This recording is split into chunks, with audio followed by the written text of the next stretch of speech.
my name is Kaylin Carlson. I'm with Choose Grace International. I'd like to share a term with you that I learned recently, and that is a term called moral injury. And moral injury is present when there are three things. There is a betrayal of what's right by either a person in legitimate authority or by oneself. I did it in a high-stakes situation. And I see the parallels with moral injury and abortion. When I was 17, I had an abortion, and it changed the trajectory of my life. I suffered from depression, anxiety, despair, and at my lowest, I prayed to God to take my life because I couldn't deal with the pain anymore. And that is what we know is of moral injury. I also suffered from some PTSD trauma symptoms. And to look at me, you wouldn't know that on the outside. And I wore a mask. I wore a mask something like this that said, not a problem here. Everything is fine. Everything is wonderful. And I didn't let people see my real self. I showed people my false self. I was not authentic because of my shame. My shame was so great that I fell into despair. And so let's look at moral injury. When I chose to have an abortion, I felt that it was wrong. And like many people say, that I didn't feel like I had a choice. I didn't feel like I had any options. And the only option I felt was abortion.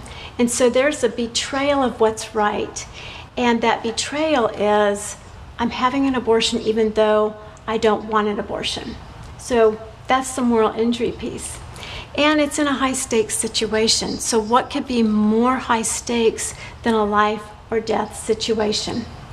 And so when you have a moral injury, what happens is the consequences, it really impairs our trust in other people and our trust in ourselves, because we've made such a bad decision, a poor decision, that it inhibits our ability to trust ourselves and others. And it also elevates despair. It does not elevate joy and excitement, but despair because of our decision.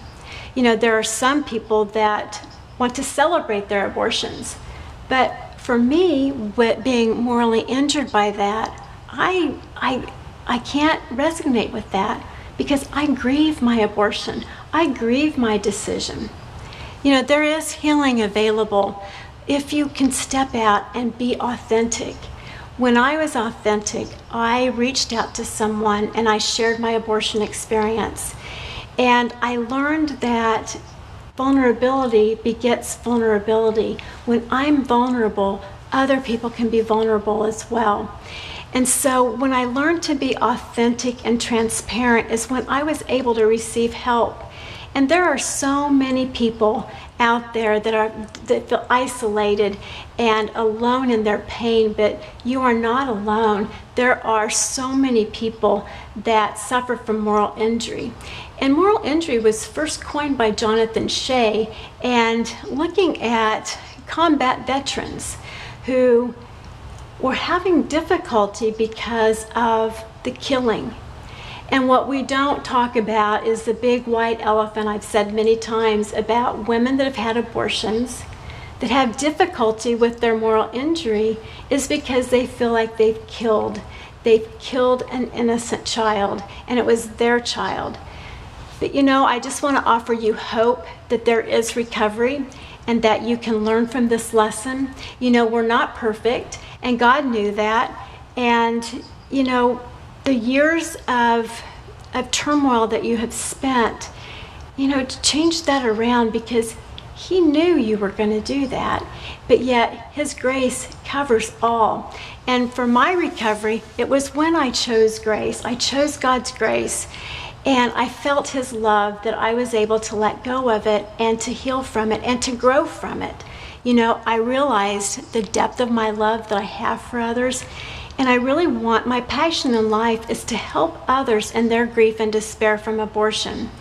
And so I hope this helps. And we are going to be offering a Summit of Grace, the Moral Injury of Abortion, on September 25th, 26th, and 27th. It's going to be a live event, and we'd love to have you come and to learn about moral injury and how you can heal from that and grow and learn. And I hope you can join us. So thank you very much, and we'll see you next week.